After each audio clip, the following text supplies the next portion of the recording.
আসসালামু আলাইকুম ওয়া রাহমাতুল্লাহি ওয়া বারাকাতুহু। ইন্নাল হামদালিল্লাহি ওয়াহদা ওয়াসসালাতু ওয়াসসালামু আলা মান লা নাবিয়্যা বা'দা, আম্মা বা'দ। সম্মানিত উপস্থিতি, আমরা ধারাবাহিকভাবে আলোচনা করছি 40 হাদিস শিশুতোষ। লেখক ডক্টর মুহাম্মদ সুলাইমান আল মুহান্না হাফিজাহুল্লাহ।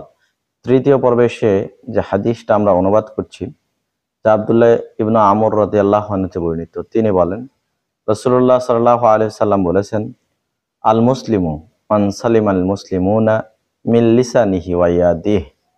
প্রকৃতই মুসলিম সেই ব্যক্তি যার হাত ও জবান থেকে অন্য মুসলিম নিরাপদে থাকে। সুবহানাল্লাহ। বোঝা গেল আল্লাহ রাসূল সাল্লাল্লাহু আলাইহি ওয়াসাল্লাম বলতে চাচ্ছেন, যার হাত ও জবান থেকে অন্য মুসলিম নিরাপদ নয়, সে প্রকৃতই মুসলিম নয়।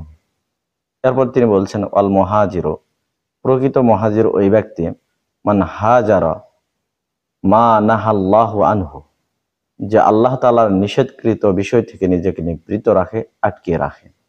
সম্মানিত উপস্থিতি, এই হাদিস থেকে যে বিষয়গুলো ফুটে উঠেছে, এক নম্বর গুরুত্বপূর্ণ বিষয় হচ্ছে, আমার গায়ে শক্তি আছে, আমার কণ্ঠস্বরের জোর আছে, আমি যুক্তি সহকারে কথা উপস্থাপন করতে পারি, আমি মুখ দিয়ে গালি দিতে পারি।